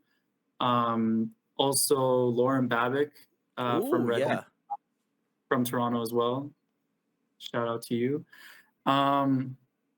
Other than that, I think in more of like collaborations, I think it's also more of like songwriting too.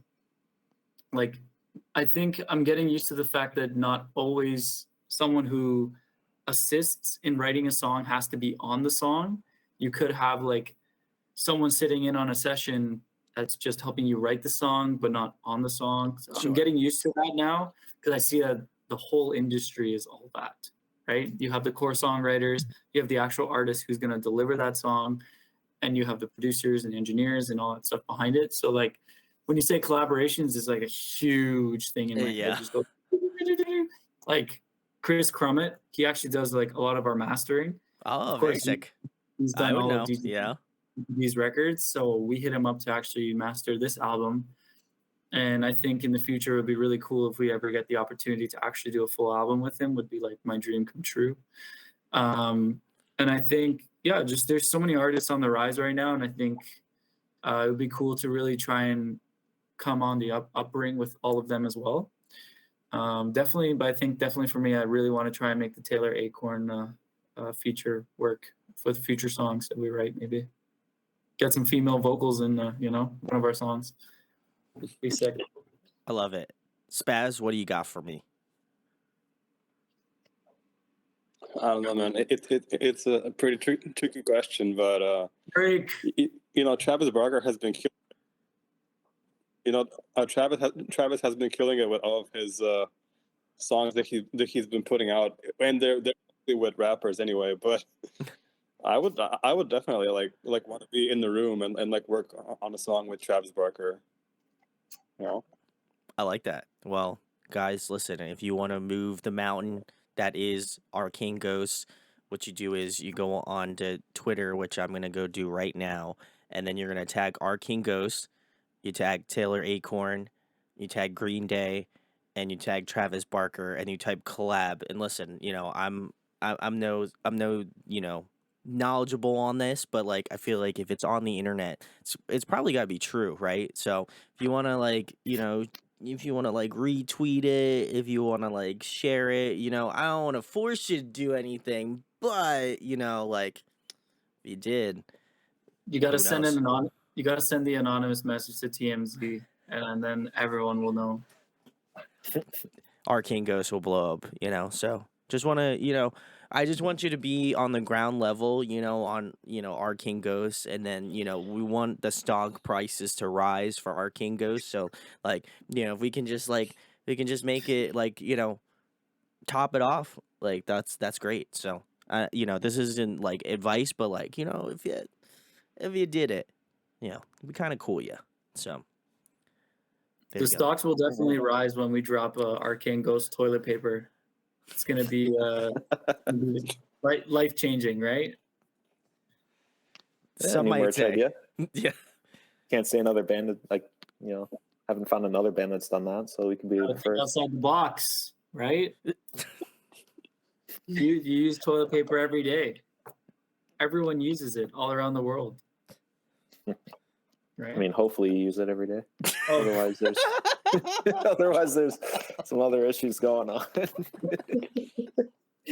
Oh my god. Oh man, I don't even know what to say. I'm just gonna steamroll over question. that. The next question, guys, is my personal favorite. I know you guys talked a lot about video games, and I am also a huge video game nerd. So I feel like this is an appropriate question to ask you guys. But if you could be a video game character, who would you be? Riku from Kingdom Hearts. Love it. That one I gotta think about. Mega Man. I'm gonna go with Kratos. Ooh, all right. That's a good one. I got you, Spaz. I don't know. Ash from Pokemon. I don't know if that counts as a video game character necessarily, but being in the Pokemon world would be so fun. I'll give you the pass. All right, thank you. I think. Have you heard of Pokemon Go? I mean, yes, but I never got into it, surprisingly. Well, that's how you make Pokemon into your world. I mean, it's the closest thing we have, I suppose. But for now. I don't know. When it came out, like I was all about, like I was all about it. But like then I realized I don't really walk a lot of places, so I just kind of had no like use for because he's AI and he hovers everywhere. Yeah, or I drive. He knew his feet right? didn't touch the ground, so he knew he couldn't get the actual steps to find the Pokemon. It's just like a blank screen. Yeah. Then he was like, I don't know why this More or isn't less working. My programming must be off. I need to go for an update. And then he just sits in his cryo chamber. Yes, sir. Yeah. So I think for me, it's definitely Riku from Kingdom Hearts or probably Cloud from Final Fantasy VII. I love those. I love those answers. I might be a little bit biased in, Steve's answer. I am also a Pokemon stan, resident Pokemon gang here. So, yeah. So I'd have to, I have to give the honorable mention to also Spaz's answer. I feel like I don't have enough appreciation for like God of War, but like if I had a PlayStation, I feel like that'd be the first game I'd rock with. But so do you only play Nintendo? I'm strictly playing Nintendo, and that's not because like I'm like, oh yeah, I don't like Xbox or PlayStation. I don't know. Whenever I have the opportunity to play video games, which is a very minimal amount of my time, because this is like what I do in my free time. I know nerd alert here. But I just love playing Pokemon. I like playing games where you can just like be brainless and just like play the games and not have to worry about like, I don't know, like storyline or anything. Like I'm just all about I've always loved Pokemon, so I feel like that's just always stuck with me. And I've bought like every iteration of pretty much every Pokemon game now at this point. So, I'm just a Pokemon stan. So people might see something, wink, wink, knock, knock, very soon that I can't disclose yet. But you'll see. You'll see. Cool. All in due time, guys. The secrets are coming out now. Secrets are coming out, yeah. Oh, yeah. You heard it here first. This is the first interview I talked about it, so you're getting the exclusive, guys. So Perfect. Exclusive. the next question is, if you guys were to compile a dream tour lineup, including Arcane Ghosts, who would you guys love to go out and tour with? Well, this one I can give a better answer to. I can kind of go in the more realistic, unrealistic kind of. No, you had great I answers, suppose. Steve. Don't let me hate on you. Okay. But I might. I mean, hey, I'd love to tour with Green Day. I would do anything with them. But I don't know. I mean, any one of the premier Ontario pop punk bands, Bearings. I'd love to tour with them. I'd love to tour with like Pacific, or I don't know, just vibes. Anyone who has a large following, and then we can open for them and gain fans. That's the most realistic answer I can give. Wow. You almost that's almost as if what bands do when they tour together. It's crazy. Really? Unbelievable. Wow. Unlocking some truths here today, guys. I just want to let you I know. know. You're getting the inside scoop. You heard it here first. Full scoop. The full scoop is- I'm glad everybody could just be. I'm glad everybody could be here for this moment. You know, so appreciate you. You know, Steve's dropping some music business knowledge on you guys. Didn't know. Yeah. Yeah. He has his Know all music about degree, music so he would business. know. Yeah, and I did learn music business there. So See, look at yeah, that. I know everything.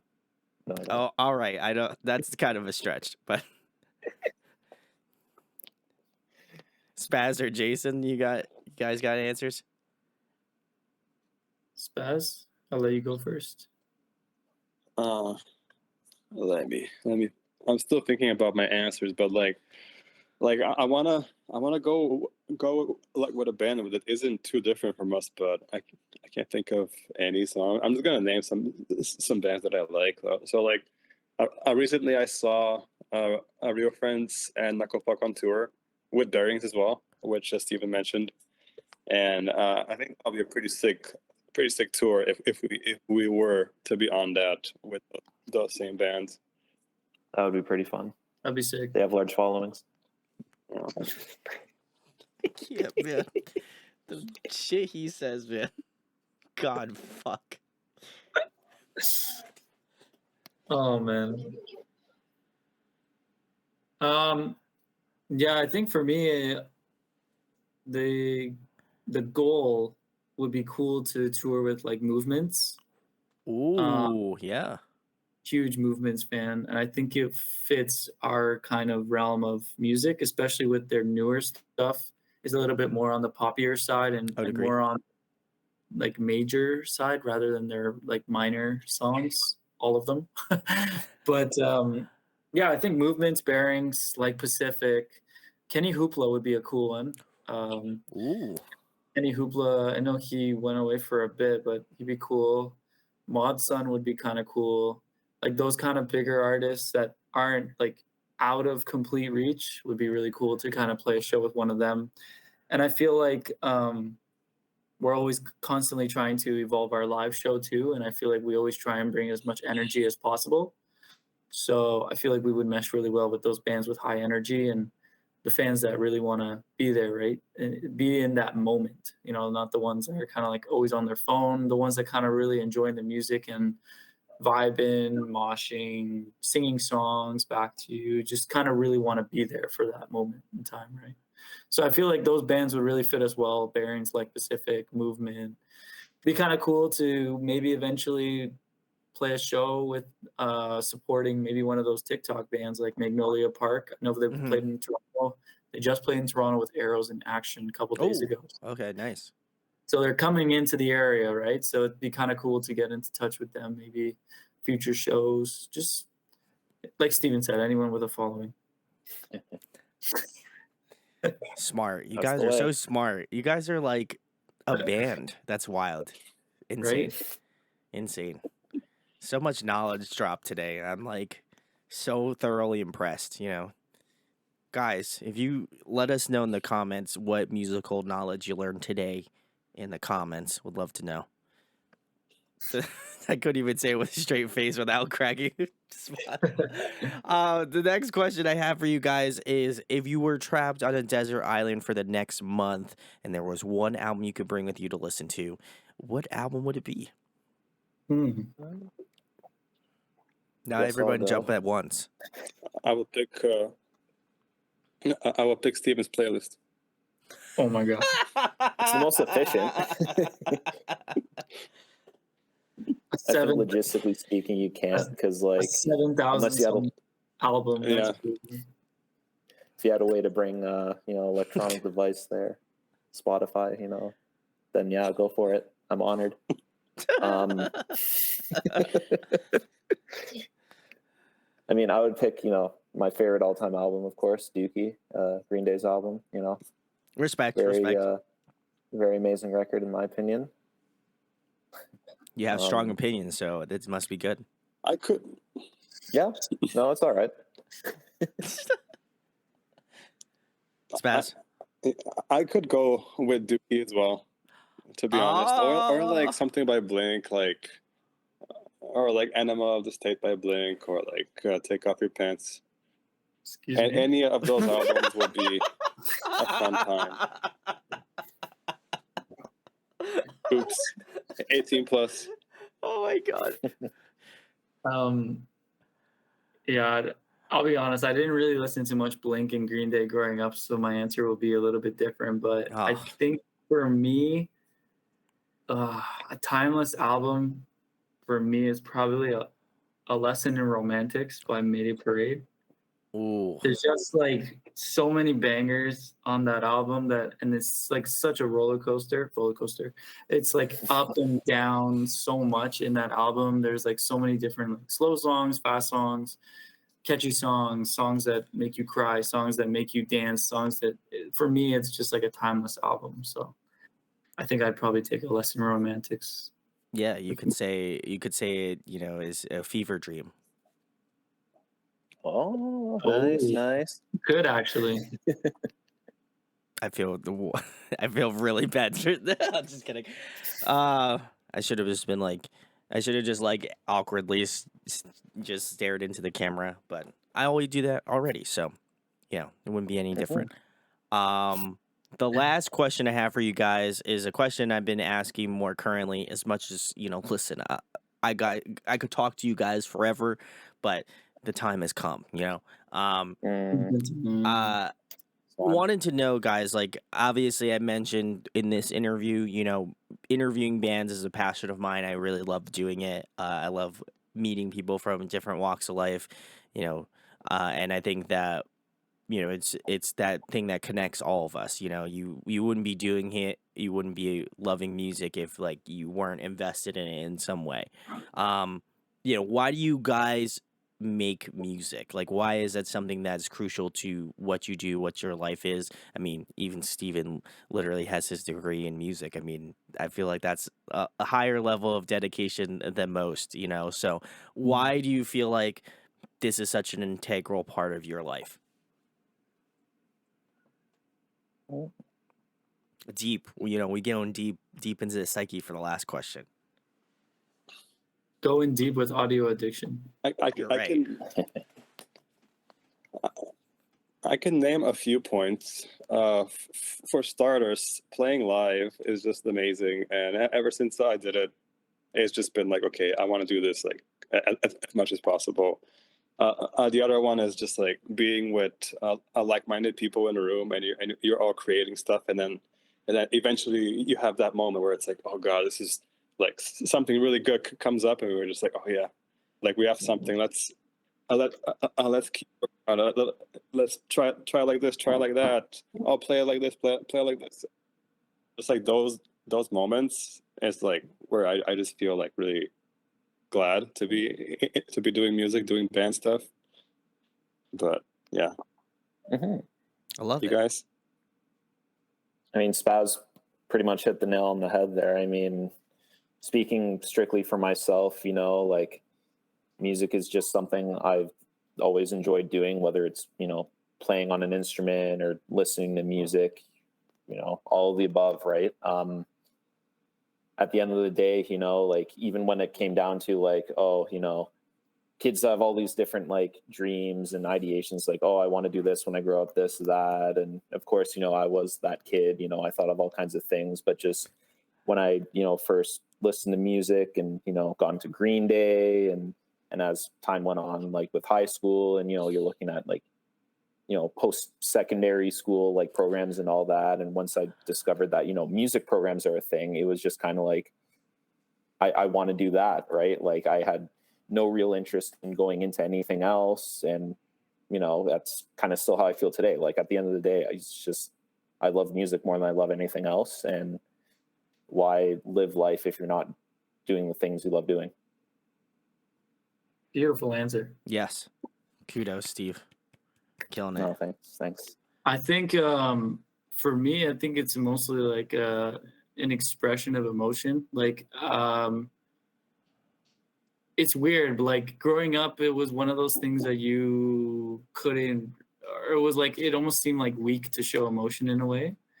Um, and it was like a really good outlet to kind of put down all your thoughts in your mind rather than have them kind of drive you insane. Yeah.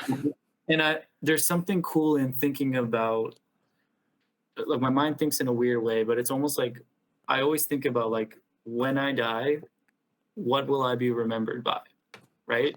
The houses that you buy, the cars that you buy, the things, the materialistic items that you buy will all be gone and mean nothing.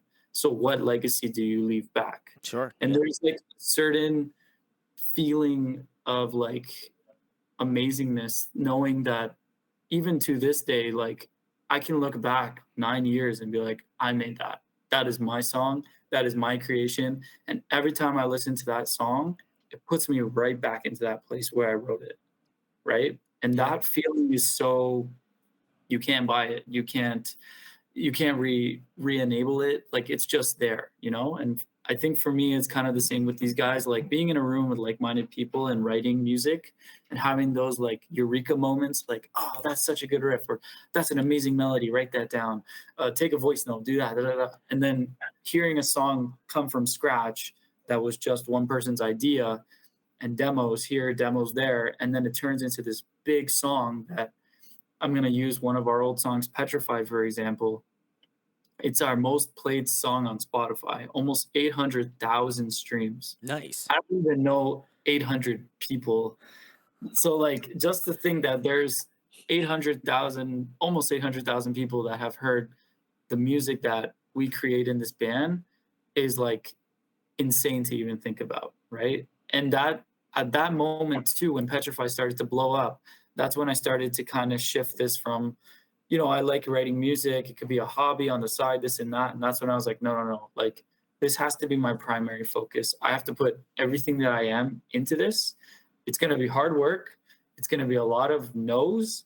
It's going to be a lot of sorry, we're not looking for this right now, you know, labels saying no, labels not interested, this and that. And it's just one of those things that it always seems discouraging at this moment when you're trying so hard to promote something or put something out there and no one really wants to take the time to listen or look at it. Sure. Yeah. But I think as an artist, this is that moment that makes you appreciate when you get that success, right? Mm-hmm. So that's kind of like I'm in it for everything, you know. I'm in for the long run, baby. You know, we got ups, we got downs, and you know, Arcane Ghosts, we may be unknown now, but I think, you know, we keep pushing and we get people like yourself like supporting us along the way. I think we can move some mountains. Metaphorically, can't move a mountain. Unless you're Yeah, like, well put, Jason. unless you're like Goku or something, you know, then that'd be a flex. Unless you're was it Broly? Brawly, yeah. Broly, yeah. We know anime guys. I watched a little We bit do of it. No, I appreciate all of your answers. Just because like I think for me, like I love asking this question because I know people that do this are very dedicated to doing this. Like it's unlike anything else, and doing this for 7 years and seeing bands come back on the show because they like are so invested in what they do and believe it so hard that it invigorates me to be like, listen, like you're grinding it out. You've been doing it for 7 years. Like people, you know, people expect a certain thing from you, doing interviews or having bands on, and so it's nice to know that not only like the 7 years I've been doing it for, that like people come back and like really like what I do, like because I generally always try to feel like the next interview I do is like gonna be the next best one, or this one's gonna blow up, or you know, I hope this band succeeds success, and like it to me always inspires me to just keep pushing for it because I know that the bands that I have on are equally, if not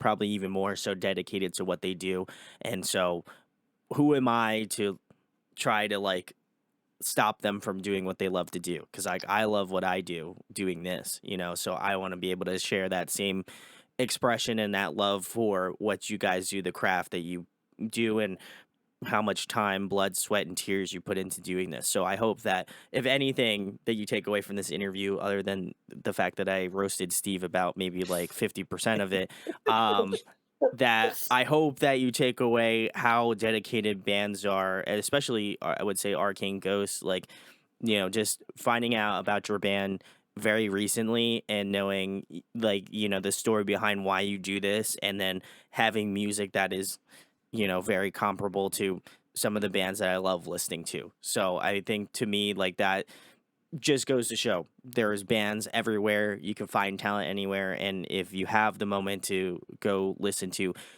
any, if not all, of Arcane Ghosts, definitely do it, because it will be well worth your time. So I hope that you will go back and watch me do the live stream of the EP. I know the timeline's weird for me here on the channel. I'm sorry, I'm just the music Jedi here, so just wanted to let you know about that. Coming full circle here, but the last thing I have for you guys is, the most important thing, probably the reason why you're on here. Tell the people where they can find Arcane Ghosts at, your new EP, Distant Youth, that comes out on March 31st, and anything else you would like to plug. You guys cool if I take this one? Go for it, Jason. They're like, no. Yeah, go for it. No, I'm kidding. Distant Youth is going to be dropping March 31st. You can catch it on Spotify, Amazon, Apple Music. One thing that's cool with this album EP is we're going to be having music videos for each song on the album, which is something we've never done, and gives a really cool visual representation of the song in general. And just, we just want to try and keep pushing the bar. And I guess we would say when going into listening Distant Youth, like, just get ready for a roller coaster. I know I said that already, but it's the truth. Like, it's different genres that we all love to play and write to, all just meshed into one cool album. And that's pretty much the best way to summarize it. And if you guys are looking to support us even further, we have a web store, arcaneghosts.ca. You can pick up some merch. We got t-shirts. We're going to be getting some stickers. We're just, going to start branding everything, Arcane Ghosts paper everywhere. So, and then, Brandon's going to hook us up with some like local promoters in his, town, and we got to come to the yes. Let's fucking go, bro. Let's do it. Yeah. I'd love to see that's one of our biggest goals we really want to achieve, is trying to get to the States and playing there. We know that the music fan base there is huge compared to Toronto, and like we gotta touch that treasure. We got a little bit of things blocking us, like visas and all that shit from Canadian side, but I think eventually we're gonna break the barrier there and pass on over, which would be really cool. Legally, we need those bands with large followings to take us on tour. Wow. Steve really taking it full circle here, guys, and I love that. Please go check out Arcane Ghosts. I don't know why you haven't checked this band out, because they should definitely be on your radar, because I'm not even gonna lie, Fever Dreams slapped, Roller Coaster slapped. Am I gonna listen to the rest of the EP? Absolutely. Are you gonna be here for it? I hope you are. If not, I'll be very upset. So I hope you don't want to make me upset, because I will cry on stream. Now, I definitely love this band. They absolutely rip, and I want to give again a massive shout outs to Becky over at Big Picture Media. She just knows what I like, so I got to give her kudos for that, because this band, Becky. she fucking is awesome. So big salutes to Becky. If you enjoy this interview, and you want to also support the boys in Arcane Ghosts, I'll leave all of the links in the description where you can find out about their band, their music, their merch store. If you'd like to pick up a shirt, you should definitely do that. If you want to pick up, I know they're going to have vinyl soon. So if you want to grab that, that'd be also sick to do, just, sorry, I had something in my throat, that'd be kind of cool, just, somebody's watching here, they can, press vinyls, I just have a small favor. Just have a small favor to ask. But I definitely love this band, and I hope that you love them too. So please go give them some love. And also, if you enjoyed this interview, share, like, and subscribe. It would go a long way, and it'd mean a lot. So if you could do that, very sick. appreciate it. But also, huge thanks to Arcane Ghosts for coming on tonight and chatting with me. No problem. Thanks for having Thanks me. for having us. All Yeah, right, thanks, guys. Thank you very much. Yeah.